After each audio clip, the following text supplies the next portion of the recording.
छत्रपती शिवाजी महाराजांचा राज्याभिषेक झाला 6 जून 1674 ला। महाराज राज्याभिषेकाच्या वेळी कोणत्याही देवदेवताला विसरले नव्हते। नेहमीच्या प्रमाणे सकाळी पहाटे 5 वाजता उठून स्नान केलं। आई भवानी मातेला, जगदीश्वराला, शिरकाई मातेला नतमस्तक होऊन या मार्गाने समोर येतात। दरबारामध्ये 6000 लोक उपस्थित होती। 6000 लोक उठून महाराजांना मानाचा मुद्रा करतात। महाराज तो मानाचा मुद्रा स्वीकारतात।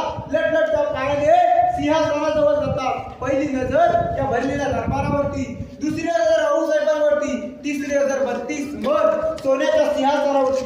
महाराज सिंहासनावर तेवढं होणार। महाराजांचं अंत करून भरून आलेलं, अंत करून भरून येण्याचं कारण काय? महाराज राजे होणार होते, मग अंत करून भरून येण्याचं कारण एकच होतं, ज्या वीरांवरती, ज्या पोरांवरती हे हिंदवी स्वराज्य निर्माण केलं, तो एकही मावला महाराजांना या दरबारामध्ये दिसत नव्हता। त्यांच्या विधवा बायका, पोरगी पोरं महाराजांच्या नजरेसमोर दिसत होते। महाराज आऊसाहेबांना नक्कीच म्हटले असतील की आऊसाहेब आम्ही हिंदवी स्वराज्याची जी पहिली पायरी चढतो, आम्हाला आमचे माऊली आठवतात। आऊसाहेब आम्ही हिंदवी स्वराज्याची दुसरी पायरी चढतो, आधी लगन त्या कोंडाण्याचं आणि मगच माझ्या रायबाचं असं म्हणणारा ताना छत्रपती शिवाजी महाराज शूरवीरांची नाव घेत सिंहासनावर चढून झाले।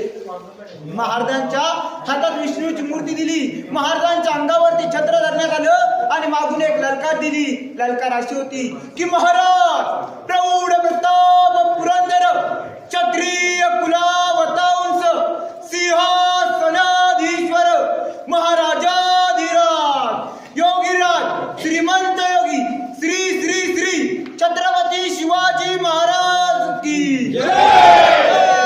भवानी हर हर महादेव। महाराजांवरती हजारो मोहरा उधळल्या। महाराजांचं इथं 32 मन सोन्याचं सिंहासन होतं। 1 मन म्हणजे 40 किलो, असं 1280 किलोचं सोन्याचं सिंहासन। इंग्रजांचा वकील जुल्फिकार खान, त्याचं टोपण नाव इतिपत खान, त्याने घानाचे घाव घालून सिंहासन पूर्णपणे विटळून घेऊन गेला। आता आपल्याला तिथे 600 किलोची मूर्ती बघायला भेटते। हा दरबार त्यावेळी पूर्णपणे पॅकबंद होता। या दरबारामध्ये त्या काळामध्ये 6000 लोक उपस्थित होती, परंतु या दरबारामध्ये लाईट सिस्टम, माईक सिस्टम काहीच नव्हतं।